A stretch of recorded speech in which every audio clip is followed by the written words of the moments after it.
Okay, so in this demo here, we're going to show you how to actually 3D model a real world object. So for you, you should have this real object in front of you, but for me, I have these pictures of the object that have the necessary dimensions to be able to make this. So what you're going to have to do in the future, like the practice ones after this, is you're going to have to take these measurements yourself and then build the model out. So let's go ahead and get started with the example shape. And if we're looking at the shape, it's actually kind of interesting. Most of our sketches in the past have started from the top plane, but in this case here, we're not starting from the top plane, and the reason for that is if you look at it from the top, there's a slant going down. And right now, the only thing we know how to do is extrude. There's no way that you can extrude at an angle. So we can't start at the top. If you do try to start at the top, it's not gonna work. You'll have issues. So what we can do, and what we will do in this video, in this demo, is we'll start with the right plane.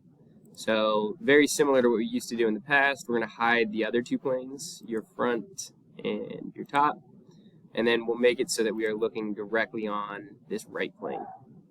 And so now that we have that, we're going to go ahead and start a sketch, and really what we're going to end up doing is we're going to sketch the profile. Profile in engineering is another word for the outline. So we're going to sketch the outline of what we see on this right side. And then once we've sketched that, then we'll extrude that out. We'll be almost done, but the T, this little cube that has the T, that's going to be something that we have to handle on a separate sketch and a separate extrude. So it's going to take 2 sketches and 2 extrudes to make this, but it's not too difficult. So if we're looking at this first picture here, you can see that the height of the taller part of this example is 2 centimeters, but in our Onshape, we have our units set to millimeters. So the conversion, if you look, there's 10 little tick marks between 0 and 1. Each of those tick marks is a millimeter. So 1 centimeter equals 10 millimeters. So if we have 2 centimeters, that would give us 20 millimeters. So going back to that sketch, we'll start a new sketch on the right plane. And then let's just start this on the origin. Keep that nice and organized. It doesn't have to be, but we'll do that. And 20 millimeters is what we're going for. I was close, but we need to use the dimension tool to make that exactly 20. All right, cool. So we've got the top part all done here. And now we're going to go across the bottom here. So you can see this ruler going across the bottom. That's 4 centimeters. So 4 centimeters is equal to 40 millimeters. You just multiply it by 10. So we'll take a new line, extend from our previous part, and we know we're going to be going 40 millimeters. That wasn't exact, so I need to make sure I dimension this so that it is exactly 40 millimeters. Okay, so we've got the left side, we've got the bottom. Now we need to look at the right side of this image. And if you look at the right side of this image, what you should notice, maybe in one of these pictures, here we go, is that the height of that smaller side is half of the height of the bigger side. So the bigger side was 20, this side is only 10 millimeters. So we'll go ahead and create that line there, 10 millimeters up. Let's see if I can get exactly 10. Oh, so close, 9.995. Not exact, so we need to put a dimension on it and make that 10. Okay, so now that we've got the left side, the right side, and the bottom, now we're just working on the top side, which consists of a couple different things. So there's actually 3 different things. There's 2 flats, and then there's an angle. That angle is super hard to measure and be precise with.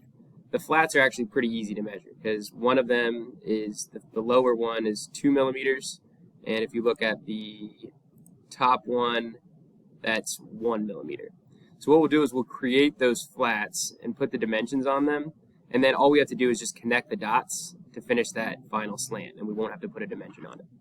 So if we're going to the example, if you remember from the top side, it was 20 millimeters over. Put a dimension on that. Make sure that's exactly 20. And then from our right side, it's 10 millimeters. So we got to set that dimension 10. And then the final thing is connecting these with that slant. Oh, I screwed something up. It's actually flip-flop. So the top side is 10, the bottom side is 20. And if you've never edited a sketch before, or edited a dimension before, all you have to do is just double click on the dimension, type in the new dimension, press enter. Same thing over here, press enter. Okay, so if we're going back to that right side, you can see that we've now built that out. And our next step is going to be to extrude it. How thick are we extruding it? Well, let's see. 10 millimeters thick. Okay, so in order to extrude it, we have to click on that closed space. It should be closed, and when you click on it, it should turn orange. You go extrude. The default extrude height is 25 millimeters. That's way too big. We need to change that to 10. And then go ahead and confirm that extrude. Cool, so we're like 75% of the way there, I would say. Maybe 50% if you're talking about the number of sketches and extrudes that we're going to have to do.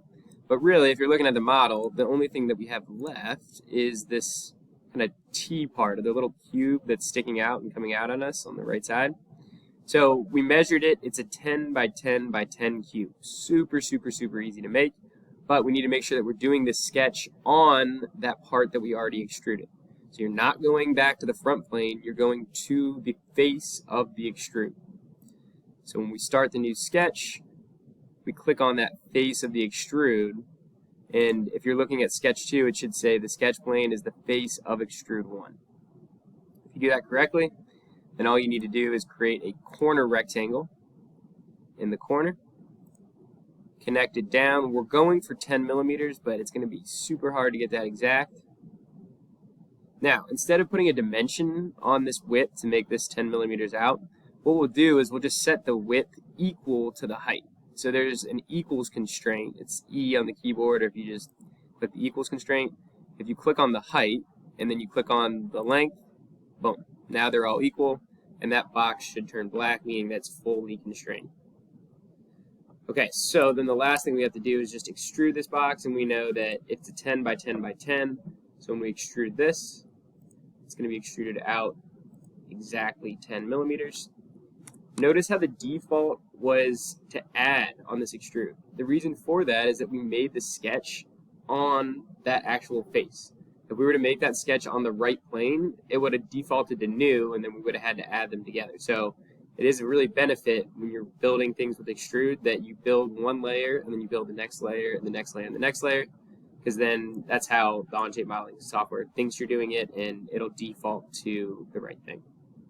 So as long as you've made that change to 10 there, then go ahead and confirm that, and you should have something that looks, when you rotate around, exactly like that piece that you should be in your hand. Alright, so you've got 4 more of these examples, A, B, C, and D, that you're going to do on your own. You'll need a ruler, you'll need the objects. Once you get those all done, make sure you get that submitted, and send me an email when you have that done. See you later.